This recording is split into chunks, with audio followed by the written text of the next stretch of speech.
ನಮಸ್ಕಾರ. ರಾಜ್ಯದಲ್ಲಿ ತಾರಕಕ್ಕೇರಿದೆ pen drive ಕೋಲಾಹಲ. ವಕೀಲ ದೇವರಾಜೇಗೌಡ ವಿರುದ್ಧ ಕಾಂಗ್ರೆಸ್ ಕೆಂಡ ಕಾರ್ತಾ ಇದೆ. ದೇವರಾಜೇಗೌಡ ವಿರುದ್ಧ ಚಲುವರಾಯಸ್ವಾಮಿ ಕಿಡಿಕಾರಿದ್ದಾರೆ. ರಾಜ್ಯದಲ್ಲಿ ಪೆನ್ ಡ್ರೈವ್ ಕೋಲಾಹಲ ತಾರಕಕ್ಕೇರ್ತಾ ಇದೆ. ದೇವರಾಜೇಗೌಡ ವಿರುದ್ಧ ಚಲುವರಾಯಸ್ವಾಮಿ ಕಿಡಿಕಾರಿದ್ದಾರೆ. ದೇವರಾಜೇಗೌಡ ಅರೆಸ್ಟ್ ಆದ ಹಿನ್ನೆಲೆ ಎಂತದ್ದು ಅಂತ ಪ್ರಶ್ನೆ ಮಾಡಿದ್ದಾರೆ. 1 ವರ್ಷದ ಹಿಂದೆ ರೇವಣ್ಣ ಕುಟುಂಬದ ವಿರುದ್ಧ ಹೇಳಿಕೆ ನೀಡಿದ್ದಾರೆ. ರೇವಣ್ಣ ಕುಟುಂಬ ಬೀದಿಗೆ ತರ್ತೀನಿ ಅಂತ ಹೇಳಿದ್ದ. ಅದಾದ ಮೇಲೆ ಪೆನ್ ಡ್ರೈವ್ ವಕೀಲನ ಕೈಗೆ ಸಿಕ್ಕಿದೆ. ಆದ್ರೆ ಪೆನ್ ಡ್ರೈವ್ ಬಂದ ಮೇಲೆ ಯಾರಿಗೂ ಕೊಟ್ಟಿಲ್ಲ, ಪೊಲೀಸರಿಗೂ ಪೆನ್ ಡ್ರೈವ್ ಕೊಟ್ಟಿಲ್ಲ, ಯಾರಿಗೂ ಕೊಟ್ಟಿಲ್ಲ ಅಂತ ಚಲುವರಾಯಸ್ವಾಮಿ ಈ ರೀತಿ ಕಿಡಿಕಾರಿದ್ದಾರೆ. 1 ವರ್ಷದ ಹಿಂದೆ ರೇವಣ್ಣ ಕುಟುಂಬದ ವಿರುದ್ಧ ಹೇಳಿಕೆ ನೀಡಿದ್ದ. ರೇವಣ್ಣ ಕುಟುಂಬ ಬೀದಿಗೆ ತರ್ತೀನಿ ಅಂತ ಹೇಳಿದ್ದ. ಅದಾದ್ಮೇಲೆ ಪೆನ್ ಡ್ರೈವ್ ಸಿಕ್ತು.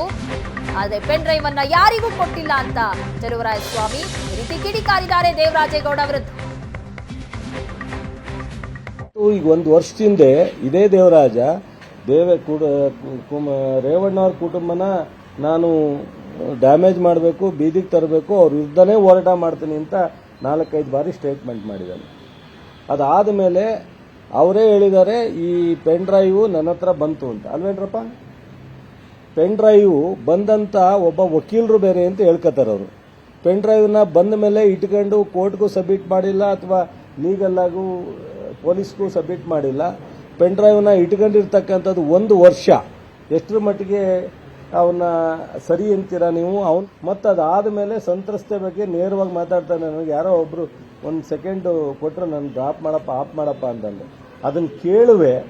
ಅವರೊಬ್ರು ಗೌರವಸ್ಥರು ಅಂತ ನಿಮ್ಗೇನಾದ್ರು ಅನ್ಸಿದ್ರೆ ನೀವೇನು ಬೇಕಾದ್ರೂ ಮಾಡಿ, ಏನು ಬೇಕಾದ್ರೂ ರಿಲೀಸ್ ಮಾಡಿ.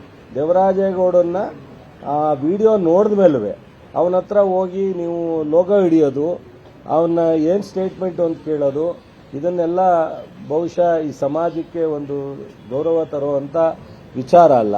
ಅದಾದ ಮೇಲೆ ಇದು ಕಾಂಗ್ರೆಸ್ಗೂ ಡಿ ಕೆ ಶಿವಕುಮಾರ್ ಆಗಲಿ, ಖರ್ಗೆ ಆಗಲಿ, ಪ್ರಿಯಾಂಕ ಆಗಲಿ, ನಾನಾಗಲಿ, ಕೃಷ್ಣ ಬೈರೇಗೌಡರಾಗಲಿ, ಇನ್ನೊಬ್ಬ ಮಂತ್ರಿಗಳಾಗಲಿ ಸಂಬಂಧ ಏನು?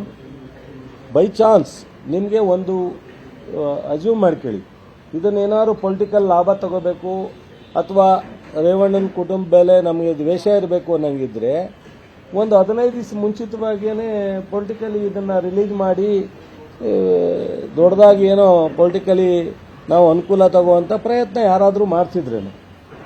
ಸೊ ಇವತ್ತು 26ಕ್ಕೆ ಎಲೆಕ್ಷನ್ ಇದೆ, 24 ರಾತ್ರಿ ಹಾಸನದಲ್ಲಿ ಇದೆಲ್ಲ ಹೊರಗಡೆ ಬಂದಿದೆ, 25ಕ್ಕೆ ಹೊರಗಡೆ ಬಂದಿದೆ. ಯಾರಾದ್ರೂ ಗೊತ್ತಿದ್ದು ಅಥವಾ ಈ ತರ ಲಾಭ ತಗೊಳ್ಳೋರಾದ್ರೆ ಆ ಥರ ಮಾಡಕ್ ಸಾಧ್ಯನಾ? ಈಗ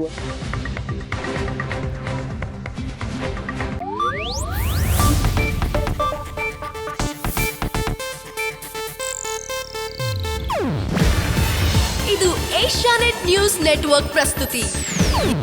ನೀವು ನೋಡ್ತಿದ್ದೀರಾ ಏಷ್ಯಾನೆಟ್ ಸುವರ್ಣ ನ್ಯೂಸ್.